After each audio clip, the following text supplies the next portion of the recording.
জানাজার পড়েছি নামাজ, দিয়েছি কত দাফন, দিয়েছি কত, কোথায় যেন আছে আমারও তৈরি সাদা কাফন, জানাজার পড়েছি নামাজ,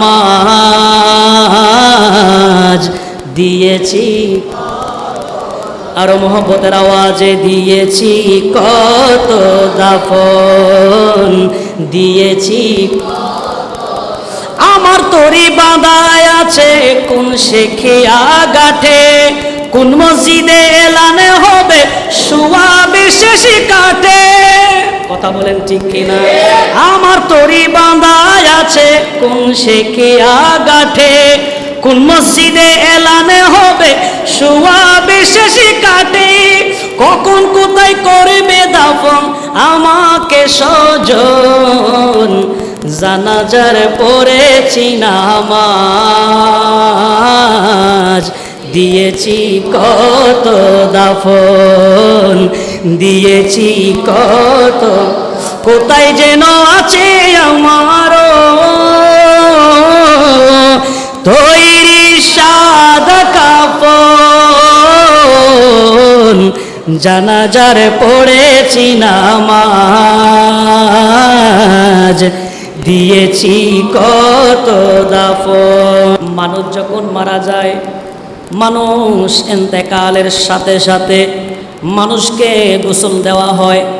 গোসল করানোর পরে ওই মৃত ব্যক্তিকে আপনার একটা গাছের কাটিয়ার মধ্যে তোলা হয়। জোরে বলেন সুবহানাল্লাহ। লাশ যখন কাঠের উপরে যখন নিয়ে যাওয়া হয়, ওই মুহূর্তের মধ্যে চারজন বহন করে কাঁধের মধ্যে নেয়।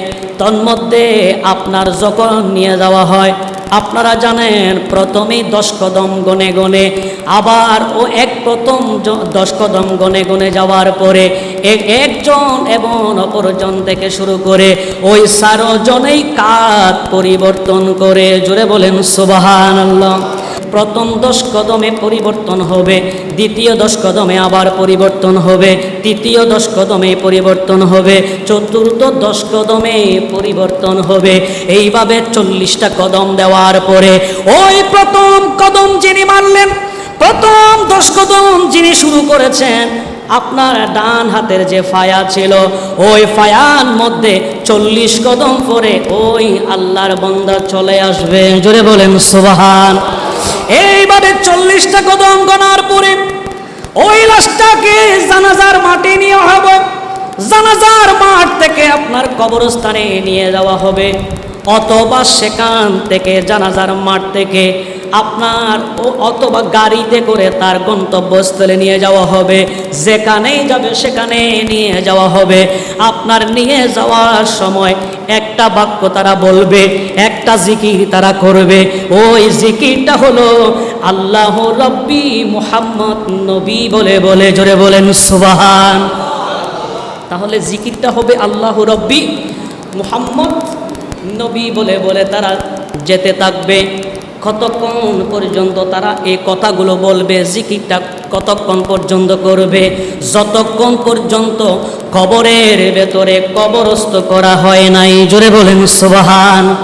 আমাদের সমাজে দেখা যায় একজনে বলে আল্লাহু রব্বি, বাকিরা বলে মুহাম্মদ নবী। উম্মতদেরকে শিক্ষা দিলেন এইভাবে না, এই জিকিরটা সকলেই বলবে আল্লাহ রব্বি মুহাম্মদ নবী, আল্লাহ রব্বি মুহাম্মদ নবী। জিকির করে করে অথবা কালিমা পড়ে পড়ে ওই 4 জনে কাটিয়া ধরে ধরে পেছনে যারা আছেন সকলে একসাথে বলে বলে ওই লোকটাকে কবরস্থ করা হবে। জোরে বলেন সুবহান। আর একটু জোরে বলুন না সুবহানাল্লাহ। এরপরে কবরের ভেতর যখন দেওয়া হবে, কবরের ভেতরে দেওয়ার পরে সাথে সাথে আপনার ওই মুর্দাকে শাহাদতের বাণী যেগুলো আছে, যেটাকে বলা হয় তালকিন বলা হয়, ওই শাহাদতের বাণীগুলা স্মরণ করে দিয়া ওই মুর্দাকে সাহায্য করা হবে। জোরে বলেন সুবহান। আর একটু জোরে বলুন না সুবহানাল্লাহ। একটু জোরে সরে পড়ি আল্লাহুম্মা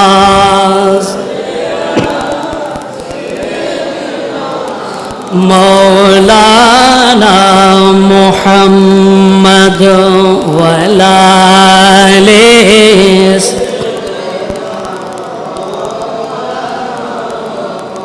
তাহলে বহন করবে কয়জনে? আরো জোরে বলুন না, কয়জনে? 4 জনে। শুরু করবে কোন হাত থেকে? ডান হাতের ফায়া থেকে, অর্থাৎ মুর্দার ডান হাতের ফায়া থেকে শুরু করবে এবং এরপরে 10 কদম পরে যিনি ডান হাতের ফায়ায় যিনি ছিলেন সে চলে আসবে মুর্দার ডান পায়ের ফায়ার কাছে। কথা বলেন ঠিক কিনা? এইভাবে 4 জনেই পরিবর্তন করবে। ওই যে প্রথম যিনি ডান হাতের পায়ায় যিনি ছিলেন 40 কদম পরে ওই ব্যক্তি আবার সেই জায়গায় চলে আসবে। এবার আপনি যাওয়ার সময় বলবেন আল্লাহু রব্বি মুহাম্মদ নবী, আল্লাহু রব্বি মুহাম্মদ নবী। অথবা আপনি কালিমা পড়ে পড়ে নিয়ে যাচ্ছেন, অনেকেই নাতে রসুল পড়ে পড়ে নিয়ে যায়। জোরে বলি সুবহানাল্লাহ। এক কথায় জিকির করে করে ওই মুর্দাকে, ওই লাশকে কাটিয়াই বহন করে কবরস্থানও হোক অথবা জানাজার মাঠে হোক সেখানে নিয়ে যাওয়া হবে। কথা বলেন ঠিক কিনা? আবার আপনারা বলেন, মানুষ জানাজার পরে আপনার কবরস্থ করা হবে, খবর এটা কি আপনার আলোকিত জায়গা না অন্ধকারাচ্ছন্ন জায়গা? আরো জোরে বলেন, আলোকিত জায়গা না অন্ধকারাচ্ছন্ন জায়গা? এত নির্জন জায়গা, এত অন্ধকারাচ্ছন্ন জায়গা।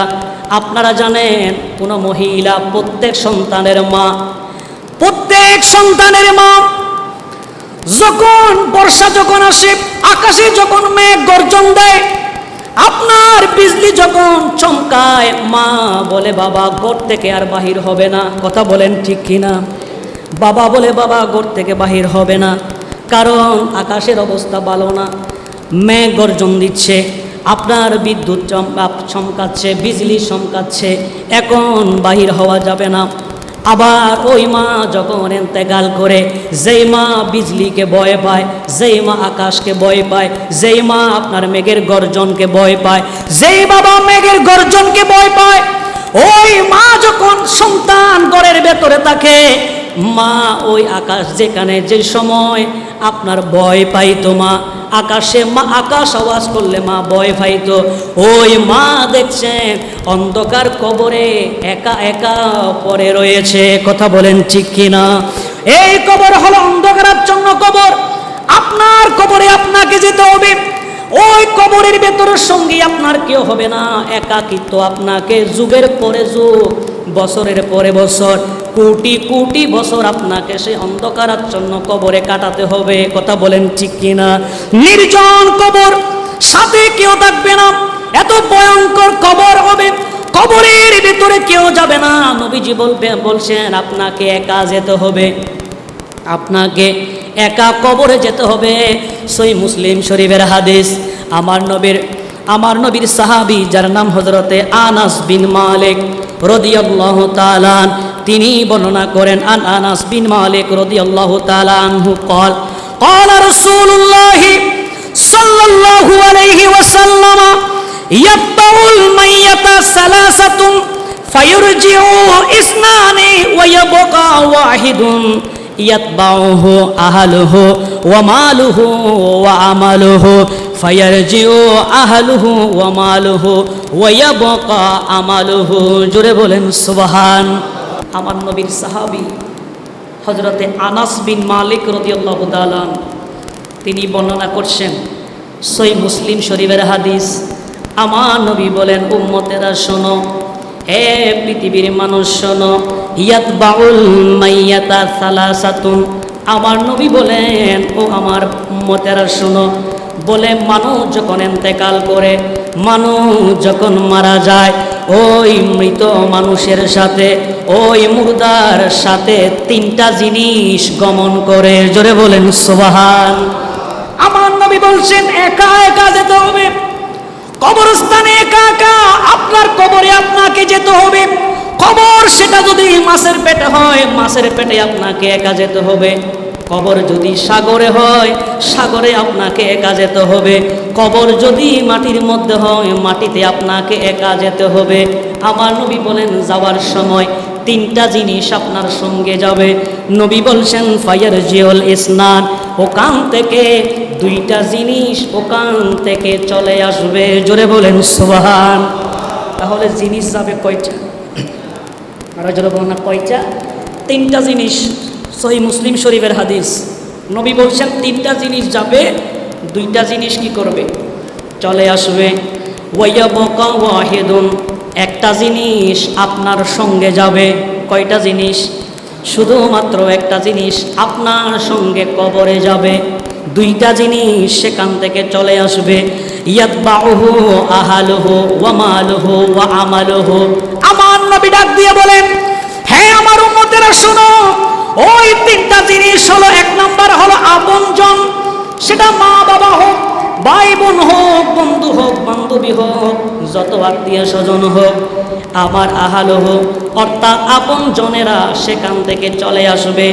আর দুই নম্বর হলো ওয়ামাল হোক, আপনার সম্পদ যেটা, মাল যেটা, সেটা সেখান থেকে চলে আসবে।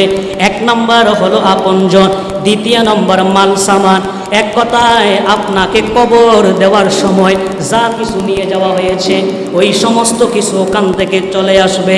আমার নবী বলেন তিন নম্বর যেটা, সেটা হচ্ছে ওয়া আমালুহু, নেক আমল এবং মন্দ আমল, যত আমল আছে সমস্ত আমলগুলি আপনার সঙ্গে সেখানে তিনটা আপনার সঙ্গে যাবে। ফায়ারজিউ আহালুহু ওয়া মালুহু, দুইটা জিনিস চলে আসবে। এক নম্বর হলো পরিবার পরিজন আপনজন, দ্বিতীয় নম্বর হলো মাল, ওয়ায়াবকা আমালুহু, এবং একটা অবশিষ্ট যাবে যেটা আপনার সঙ্গে কবরে যাবে, সেটা হলো আপনার আমল। জোরে বলেন সুবহান। আর একটু জোরে বলুন না সুবহানাল্লাহ। এই হাদিসে মুবারাকার সারমর্ম যে কথা, সেই কথাটা হচ্ছে সমস্ত উলামায়ে কেরাম, মুহাদ্দিসিনে কেরাম এই হাদিসের ব্যাখ্যা করেছেন। মুহাদ্দিসিনে কেরাম এই হাদিসের ব্যাখ্যা নিয়েছেন। তারা বলছেন ঈমান আমল হচ্ছে আপনার প্রকৃত বন্ধু। জোরে বলেন সুবহান। তাহলে ঈমান এবং আমল হচ্ছে আপনার প্রকৃত বন্ধু। মুফাসসিরে কেরামগণ বলেন, হাদিসের সারমর্ম উল্লেখ করেছেন। তারা বলছেন আপনজন এবং মাল দৌলত যতগুলো আছে, এই মাল দৌলতগুলি, ধন সম্পদগুলি হলো সুসময়ের বন্ধু। জোরে বলেন সুবহান। তাহলে ঈমান এবং আমল হচ্ছে আপনার প্রকৃত বন্ধু। ধন সম্পদ, আত্মীয় স্বজন যারা আছে, এগুলো হচ্ছে সুসময়ের বন্ধু। এরা কবরে যাওয়ার আগ পর্যন্ত আপনার সঙ্গে থাকবে। আর দুনিয়ার সুখে দুঃখের মধ্যে আপনাকে কাজে লাগে, এটা সত্য, কিন্তু কবরের বন্ধু কেউ হতে রাজি নাই। কথা বলেন ঠিক কিনা? এই জন্য মুহাদ্দিসিনে কেরামগণ বলেন, আপনার আব্বা পৃথিবীর জমিন থেকে চলে যাবে। আপনার আব্বা চলে যাওয়ার পরে আপনাকে বলছেন, হে আমার সন্তান, আমি কবরের জমিনে চলে যাচ্ছি, একা একা যাচ্ছি, আমার সঙ্গে আর কেউ নাই। বাবা, কত বড় লালন পালন করেছি, তোমাকে কত বড় বানিয়েছি, চলতে পারেন না চলা শিখিয়েছি, হাঁটতে পারো না হাঁটা শিখিয়েছি, খাইতে পারো না খাওয়া শিখিয়েছি। আমি তোমার জন্য 1 তলা 2 তলা 10 তলা বিল্ডিং বানিয়ে দিয়েছি, চলার মতো তোমার ব্যবস্থা করে দিয়েছি, রিজিকের ব্যবস্থা করে দিয়েছি, এত মাল সম্পদ আমি তোমার জন্য করেছি। বাবা বলে, চলো আজকে আমি একা একা কবরের জমিনে যাচ্ছি। আমি চাই আমার সঙ্গে তোমাকে 10 বছর থাকতে হবে না, 10 দিনও থাকতে হবে না, 10 ঘন্টাও থাকতে হবে না। হ্যাঁ আমার কলিজার টুকরা, শুধুমাত্র 2টা মিনিটের জন্য আমার সঙ্গে কবরে চলো। ওই সময়ের মধ্যে ছেলে বলবে, বাবা আপনার সঙ্গে কবরে 2 সেকেন্ডের জন্য যেতে পারবো না। কথা বলেন ঠিক কিনা? মা বলবে, আমার বাবা 10 মাস 10 দিন লালন পালন করেছি, গর্ভধারণ করেছি, কতই কষ্ট করেছি, এক হাতে রাত কাটিয়ে দিয়েছি, আরেক হাতে আরেক রাত কাটিয়ে দিয়েছি, ভালো করে আপনার উপর হয়ে শুইতে পারি নাই কোনোদিন। মা বলবে, বাবা এত তোমাকে যত্ন সহকারে লালন পালন করেছি, আজকে 10 মাস তোমাকে পেটে ধারণ করেছি, আমার জন্য 10 সেকেন্ডের জন্য কবরে চলো। ছেলে বলবে আমি পারবো না, মেয়ে বলবে আমি পারবো না, বাবা বলবে ছেলেকে আমি তোমার সঙ্গে যেতে পারবো না, মা বলবে তোমার সঙ্গে যেতে পারবো না। আপনি যদি বলেন, বন্ধুকে বলেন কক্সবাজার সমুদ্র সৈকতে দিনের পর দিন কাটিয়েছি, 3 রাস্তার পরে কবরস্থানের মধ্যে দাঁড়িয়ে দাঁড়িয়ে সেখানে আপনার ফেসবুক মোবাইল দেখে দেখে কত ঘন্টা ব্যয় করেছি, এত সুন্দর সুন্দর আড্ডা মেরেছি, পতেঙ্গা সমুদ্র সৈকতে গিয়েছি, পেছনে বাইকের পেছনে ঘুরে ঘুরে চট্টগ্রাম শহর দেখেছি। বন্ধুকে বলবেন, বন্ধু আজকে বিদায়, আজকে চলে যাচ্ছি, চলো আমার সঙ্গে। আপনার 10 দিন পর্যন্ত লাগাতার আড্ডা মেরেছি, সারা বাংলাদেশ তুমি এবং আমি ঘুরেছি, আজকে সারা বাংলাদেশ ঘুরতে হবে না, আমার সঙ্গে 2 মিনিটের জন্য কবরে চলো। বন্ধু বলবে, বন্ধু আমি যেতে পারবো না। কথা বলেন ঠিক কিনা? তাহলে পৃথিবীর জমিনে আপন বলেন, মা বলেন, বাবা বলেন, দাদা বলেন, দাদি বলেন, বন্ধু বলেন, কেউ আপনার সঙ্গে কবরে যাবে না। আমার নবী বলেন, কবরে আপনাকে একাই যেতে হবে। কথা বলেন ঠিক কিনা? এই জন্য যাওয়ার আগে যেই জিনিসটা আপনার সঙ্গে যাবে এটা হলো আমল। সেই জন্য নিজের জীবনকে আমল দিয়ে সাজানোর দরকার আছে না নাই? আরো জোরবন আছে না নাই? জানাজার পড়েছি নামাজ, দিয়েছি কত দাফন। আল্লাহুম্মা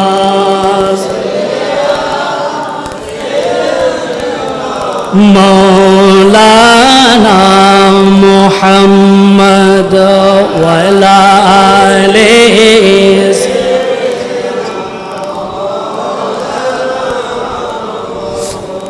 জানাজার পড়েছি নামাজ,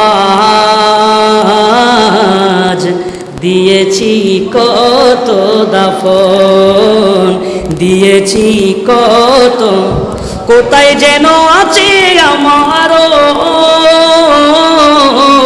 তৈরি সাদা কাফন। জানাজার পড়েছি নামাজ, দিয়েছি আরো মোহব্বতের আওয়াজে, দিয়েছি কত দাফন, দিয়েছি। আমার তরি বাঁধায় আছে কোন শেখিয়া গাঠে, কোন মসজিদে এলানে হবে শুয়া বিশেষ কাটে। কথা বলেন ঠিক কিনা? আমার তরি বাঁধায় আছে কোন শেখিয়া গাঠে, কোন মসজিদে এলানে হবে শুয়া বিশেষ কাটে। কখন কোথায় করবে দাফন আমাকে সজন, জানাজার পড়েছি নামাজ, দিয়েছি কত দাফন, দিয়েছি কত, কোথায় যেন আছে আমারও তৈরি সাদা কাফন। জানাজার পড়েছি নামাজ, দিয়েছি কত দাফন। আল্লাহুম্মা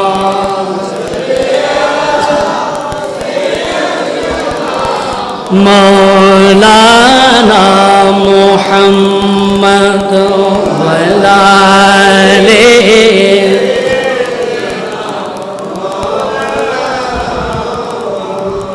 আমার নবীর সাহাবী যার নাম হযরতে উসমান গনি রাদিয়াল্লাহু তাআলা আন, জোরে বলেন সুবহানাল্লাহ। আমার নবীর সাহাবী হযরতে উসমান গনি, নবীজি যাকে দুনিয়ার জমিনে আপনার জান্নাতি সার্টিফিকেট যাদেরকে দিয়েছেন 10 জনের মধ্যে 3য় নম্বর হলো হযরতে উসমান গনি। জোরে বলেন সুবহানাল্লাহ। তার সম্মান আছে না নাই? আরো জোরে বলেন আছে না নাই? হযরতে উসমান গনি রাদিয়াল্লাহু তাআলা, উনি এত সম্মানিত মানুষ যাকে আল্লাহ রাব্বুল আলামিন সম্মানিত করেছেন, যাকে জিবরিল আমিনের মতো ফেরেশতাও হযরতে উসমান গনিকে লজ্জাবোধ করেন। জোরে বলেন সুবহান। যাকে আমার নবী পর্যন্ত লজ্জাবোধ করে, হযরতে উসমান গনি দুনিয়ার জমিনে সার্টিফিকেট প্রাপ্ত টিকিট যদি ঠিক থাকে, রেলের টিকিট যদি ঠিক থাকে, বাসের টিকিট যদি ঠিক থাকে, রাস্তাঘাটে যদি অসুবিধা না হয়, রেল লাইনে যদি অসুবিধা না হয়, গন্তব্য যদি ঢাকা অথবা সিলেট থাকে, টিকিট যদি ঠিক থাকে, তারিখ যদি ঠিক থাকে, যথাসময়ে আপনি যদি সেখানে উপস্থিত হন, টিকিট অনুযায়ী আপনি আপনার গন্তব্যে চলে যেতে পারবেন। কথা বলেন ঠিক কিনা?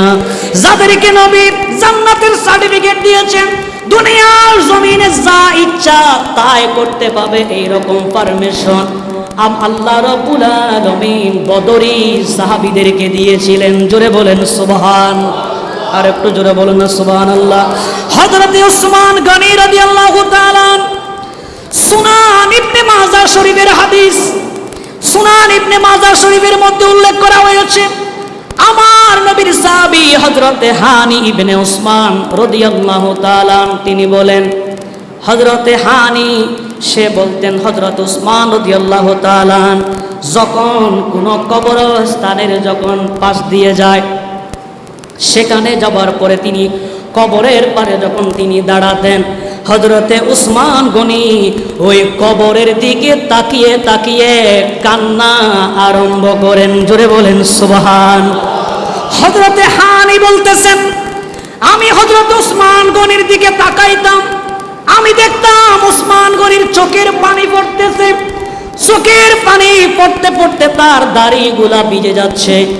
আমি উসমান গনিকে জিজ্ঞেস করলাম, হে উসমান গনি, বলে আপনি হলেন জান্নাতের সার্টিফিকেট প্রাপ্ত একজন সাহাবী, যাকে আল্লাহ পছন্দ করেন, আমার নবীও পছন্দ করেন, আর আপনি কবরের পাশে দাঁড়িয়ে কান্না করে করে চোখের পানি ফেলে ফেলে দাড়িগুলা ভিজান। হ্যাঁ উসমান গনি, আপনি দুজক এবং আপনার দুজকের ভয়, বেহেশতর স্মরণ করে আপনি কোনোদিন কান্না করেন না। আজকে দেখলাম কবরের পারে দাঁড়িয়ে আপনি কান্নাকাটি করছেন, তার কারণটা কি? হযরত উসমান গনি রাদিয়াল্লাহু তাআলা তিনি ডাক দিয়ে বলছেন, হে নবীর সাহাবী শোনো, হে হানি শোনো, আমি কান্না করার কারণ হলো আমার নবী বলে দিয়েছেন, বলে কবর হলো পরকালের প্রথম স্টেশন। জোরে বলেন সুবহান। কবর আখিরাতের পরকালের প্রথম স্টেশন আমার নবী বলে দিয়েছেন। হে হানি শোনো, নবীর উম্মতেরা শোনো, কবর হলো আখিরাতের পরকালের প্রথম স্টেশন। বলে আমার নবী বলেন, কেউ যদি প্রথম স্টেশন যদি ভুল করে, তাহলে সে নির্ধারিত গন্তব্যের মধ্যে সহজে যেতে পারবে না, তার জন্য কঠিন হয়ে যাবে। আমার নবী বলে দিয়েছেন, বলে প্রথম স্টেশন যদি তার শুদ্ধ হয়, সঠিক নিয়মে যদি পৌঁছতে পারে, এখানে যদি সে ভালো মতো পৌঁছতে পারে, পরবর্তী স্টেশনগুলো তার জন্য কঠিন হবে না। হ্যাঁ হানি শোনো, কবর হলো প্রথম স্টেশন। একা একা যেতে হবে, সঙ্গে কেউ থাকবে না, শুধুমাত্র আমল নিয়ে যেতে হবে। বলে আমি জানি না আমার কোন অবস্থা হবে, সেই জন্য কবরের পাশে দাঁড়িয়ে দাঁড়িয়ে আমি উসমানের কান্না আসতেছে। জোরে বলেন সুবহান। আর একটু জোরে বলেন না সুবহানাল্লাহ। কিন্তু আমাদের সমাজে অনেক যুবক আছে, রাস্তার পাশে কবর, মসজিদের পাশে কবর, কবরস্থান যখন দেখে একটা সালামও নাই, এইরকম যুবক সমাজে আছে না নাই? আরো জোরে বলেন আছে না নাই? আর আমাদের এখানে মসজিদের পাশে কবর, 3 রাস্তার মোড়, সেখানে দাঁড়িয়ে দাঁড়িয়ে আমার যুবক যারা আছে তারা আড্ডা মারে, সেখানে বসে গল্প করে। ওই কবরের পাশে দাঁড়িয়ে দাঁড়িয়ে মোবাইল এবং ইউটিউবের মধ্যে নাটকে ব্যস্ত যায়, এইরকম যুবক প্রত্যেকটা সমাজে আছে না নাই? আরো জোরে বলেন আছে না নাই? হযরত উসমান গনির মতো সাহাবী কবর দেখা মাত্র কান্না করা আরম্ভ করতেন।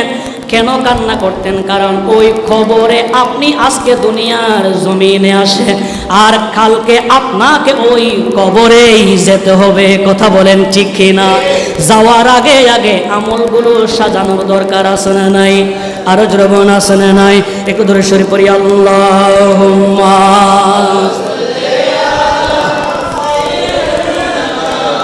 মাওলানা মুহাম্মদ ওয়ালা আলি সাইয়্যিদিনা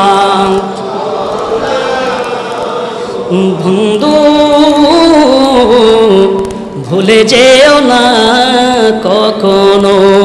কথা বলেন ঠিক কিনা? যেখানে তাকো, যেভাবেই তাকো, যেখানে তাকো, যেভাবেই তাকো, মনে রেখো আমিও আছি তখনো। বন্ধু ভুলে যেও না কখনো। কথা বলেন ঠিক কিনা?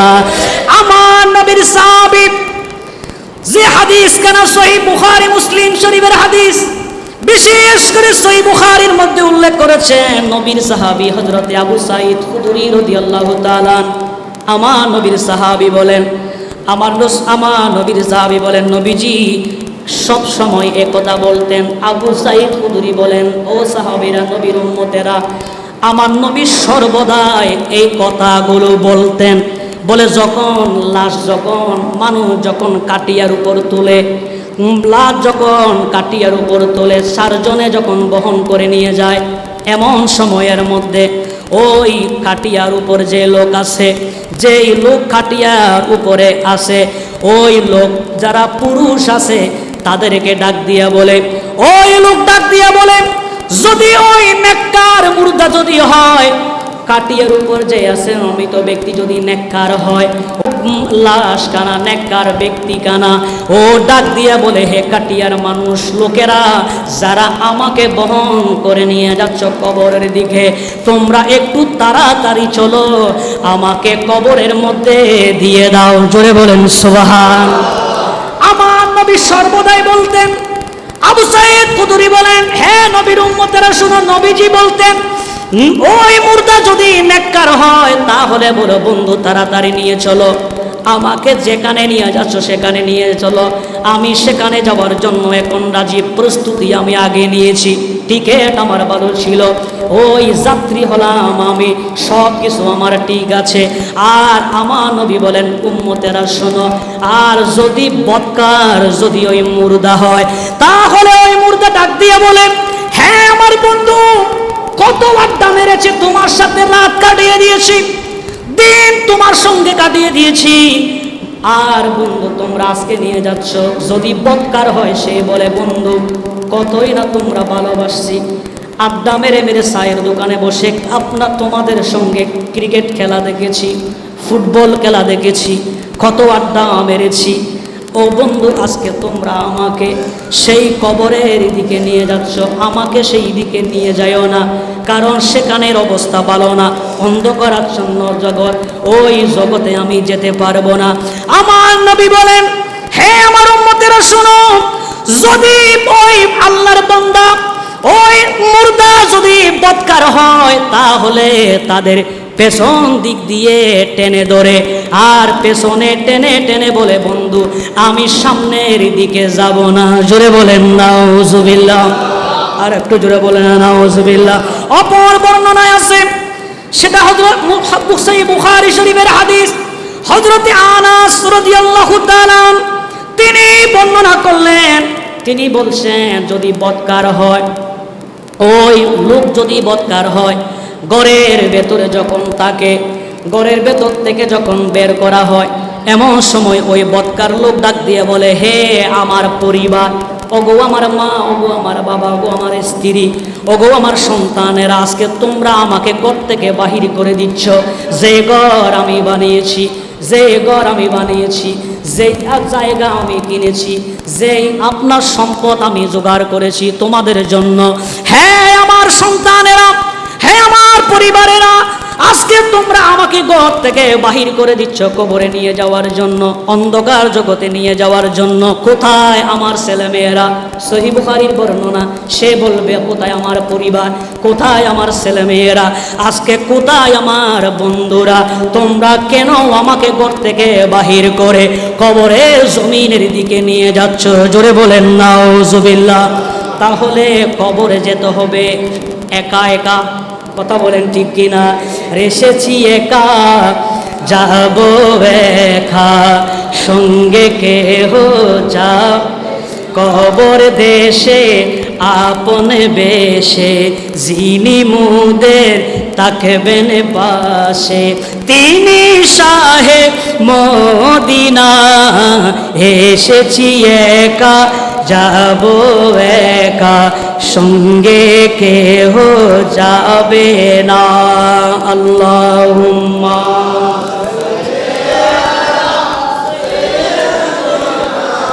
মাওলানা মুহাম্মদ ওয়া আলা আলি সাইয়্যিদিনা।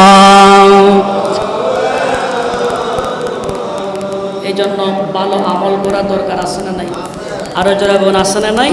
যারা ভালো আমল করবে আল্লাহ রাব্বুল আলামিন তাদেরকে কবরের জগৎকে সহজ করে দেবে। জোরে বলি সুবহানাল্লাহ। এই জন্য ঈমানকে মজবুত করা দরকার আছে না নাই? আরো যারা বোন আছে না নাই?